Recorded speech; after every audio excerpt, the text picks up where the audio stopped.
السلام علیکم ناظرین، الیکشن کمیشن آف پاکستان نے الیکشن 2024 کے فائنل ریزلٹ کا اعلان کر دیا ہے، جس میں Pakistan Tehreek Insaf P T I پہلے نمبر پر، پاکستان مسلم لیگ نون دوسرے اور پیپل پارٹی تیسرے نمبر پر موجود ہیں۔ اب الیکشن کمیشن نے پاکستان کے نئے وزیر اعظم کا اعلان بھی کر دیا ہے، وہ بھی آپ کو اس ویڈیو میں بتاتے ہیں کہ اگلا وزیر اعظم پاکستان کا نواز شریف ہوگا، عمران خان ہوگا یا بلاول بھٹو ہوگا۔ اس سے پہلے ناظرین، ویڈیو کو لائک کر کے چینل کو سبسکرائب کر کے بیل آئیکن کو دبا لینا ہے تاکہ آنے والی مزید ویڈیوز آپ کو فوری طور پر دیکھنے کو ملتی رہیں۔ جی ہاں ناظرین، الیکشن کمیشن آف پاکستان کے نتائج کے مطابق 56 سیٹیں پی ٹی آئی نے حاصل کی، جبکہ 19 نون لیگ اور 9 پیپلز پارٹی نے لی ہیں۔ اس وقت ناظرین، پاکستان تحریک انصاف پہلے نمبر پر جا رہی ہے، جس کے بعد الیکشن کمیشن آف پاکستان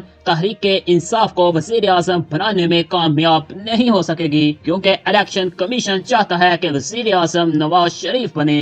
تو اس وجہ سے پاکستان کے مختلف علاقوں میں ریلیاں، جلوس اور احتجاج بھی کیا جا رہا ہے کہ پاکستان آف الیکشن کمیشن کو صاف اور الیکشن کا رزلٹ دینا چاہیے اور پاکستان تحریک انصاف کے لیڈر عمران خان کو جیل سے رہا کر کے پاکستان کا دوبارہ وزیر اعظم بنانا چاہیے۔ ناظرین، آپ کا اس بارے میں کیا کہنا ہے؟ پاکستان کا اگلا وزیر اعظم کون ہونا چاہیے؟ عمران خان، نواز شریف؟ اپنی رائے کمنٹ باکس میں لازمی دیجیے گا۔ ویڈیو اچھی لگی ہو تو ویڈیو کو لائک کیجیے گا، چینل کو سبسکرائب نہیں کیا تو چینل کو سبسکرائب کیجیے گا اور بیل آئیکن کو دبانا بالکل بھی نہ بھولیے گا تاکہ آنے والی مزید ویڈیوز آپ کو فوری طور پر دیکھنے کو ملتی رہیں۔ Thanks for watching.